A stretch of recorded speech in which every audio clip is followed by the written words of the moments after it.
حضرت علی رضی اللہ تعالیٰ عنہ فرماتے ہیں کہ حضور کا قد لمبا بھی نہیں تھا اور حضور پست قامت بھی نہیں تھے، حضور درمیانی قد و قامت کے حامل تھے۔ پھر کہتے ہیں کہ نہیں، نہ حضور جیسا نہ پہلے دیکھا نہ بعد میں دیکھا۔ حضرت حسان بن ثابت بولے دیکھتے کیسے، کسی ماں نے جنم دیا ہوتا تو دیکھتے نا، خدا نے وہ سچائی پن چھڈیا جندے وچ محمد نو ٹالیا سی، خدا نے حسینہ جمیلہ دا منہ موڑ دیتا، محمد بنا کے قلم توڑ دیتا۔ حضرت انس رضی اللہ عنہ فرماتے ہیں کہ حضور پست قامت نہیں تھے، حضور درمیانی قد و قامت کے تھے۔ پھر کہتے ہیں کہ درمیانی قد و قامت سے بھی حضور کا اٹھتا ہوا قد تھا، یعنی قد اتنا لمبا نہیں تھا کہ بہت لمبا قد بھی اچھا نہیں لگتا اور پست قامتی بھی عیب ہے، اور درمیانہ قد ہونا یہ حسن ہے، لیکن درمیانے سے بھی کچھ اٹھتا ہوا یہ مزید حسن ہے۔ یہ اللہ نے اپنے محبوب کو قد دیا تھا، لیکن اس کے ساتھ یہ شان تھی کہ لمبے لمبے قد والے لوگ موجود ہوتے اور حضور بھی ان میں موجود ہوتے۔ جب حضور تشریف فرما ہوتے تو سب سے اونچے دکھائی دیتے تھے، تو قد درمیانہ تھا لیکن دکھائی اونچے دیتے تھے۔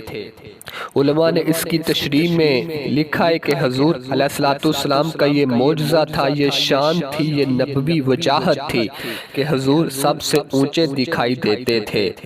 حضرت انس رضی اللہ تعالیٰ عنہ سے ایک روایت ہے، وہ کہتے ہیں کہ جیسی قد و قامت میرے حضور کی تھی، کائنات میں ایسا سونا قد کسی کا نہیں تھا، اور جیسا سونا چہرہ میرے حضور کا تھا ایسا سونا چہرہ کسی کا نہیں تھا۔ قد بھی سونا اور چہرہ بھی سونا، زمانے میں اتنا سونا کبھی رب نے پیدا ہی نہیں کیا۔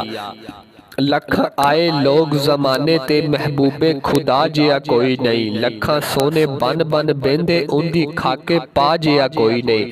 جو حسن انہیں دیا، جو جمال انہیں دیا، وہ انہی کی خوبی ہے۔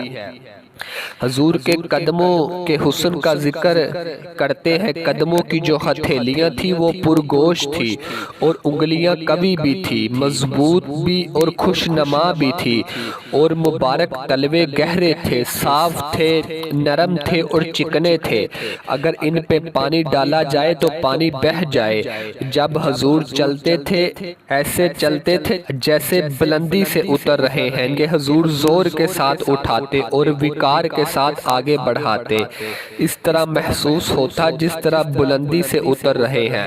آقا کریم بہت تیز چلتے نہیں تھے، ایسے لگتا تھا جس طرح زمین حضور کے لیے لپیٹ دی گئی ہو، اگر لوگ حضور کے ساتھ چلنا چاہتے تو چل نہیں سکتے تھے۔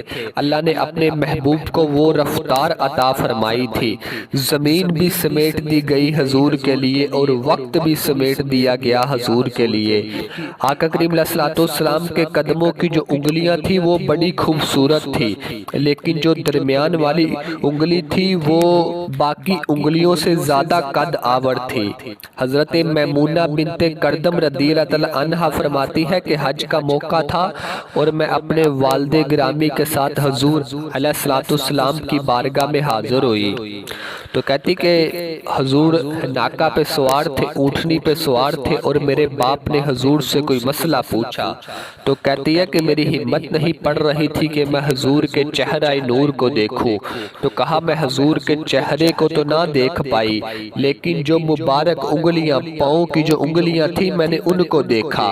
فرماتی فما نسیتو فی ما نسیتو طول اصبع، کہتی آج تک حضور کی انگلی کا حسن ہی نگاہوں سے ہٹتا نہیں ہے۔ یار جس کے قدم اتنے سونے ہیں اس کا چہرہ کتنا سونا ہوگا۔